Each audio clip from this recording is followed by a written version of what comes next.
এই ম্যাথটাতে আমরা দেখতে পাচ্ছি ইন্টিগ্রেশন এক্স ইন্টু ব্র্যাকেটে 1+√x দেওয়া আছে, dx দেওয়া আছে।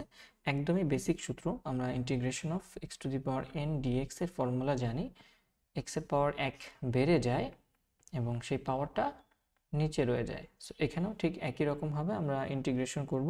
x দিয়ে গুণ করে দিলে x plus x into x to the power half বা √x থাকে ইন্টু dx, যেটাকে আমরা লিখতে পারি integration of x dx plus integration, আমরা এই ইন্টিগ্রেশনটাকে দুইটা ভাগে ভাগ করে দিচ্ছি। ইন্টিগ্রেশন এটাকে এখানে x এর পাওয়ার হাফ এবং এখানে x এর পাওয়ার 1 এবং হাফকে যোগ করলে 3/2 আসে, তাহলে এখানে x to the power 3/2 dx আসবে। এখন আলাদা আলাদা করে ইন্টিগ্রেশন করলে এখানে x এর পাওয়ার 1 বাড়বে, x এর পাওয়ার হচ্ছে 1, সো এই ফর্মুলা অনুযায়ী x এর পাওয়ারকে আমরা 1 বাড়াবো, নিচে 1 হবে এবং এখানে x এর পাওয়ার 3/2, x এর পাওয়ার 1 বাড়বে এবং নিচে সেই পাওয়ারটা যাবে।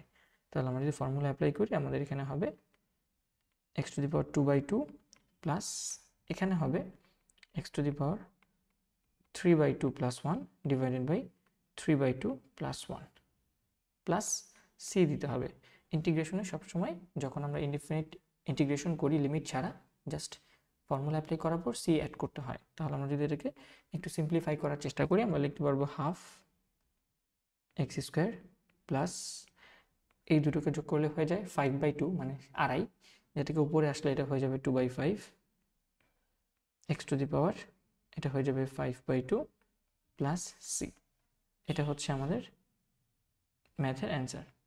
হোপফুলি আমরা ম্যাথটা বুঝতে পেরেছি। ধন্যবাদ সবাইকে।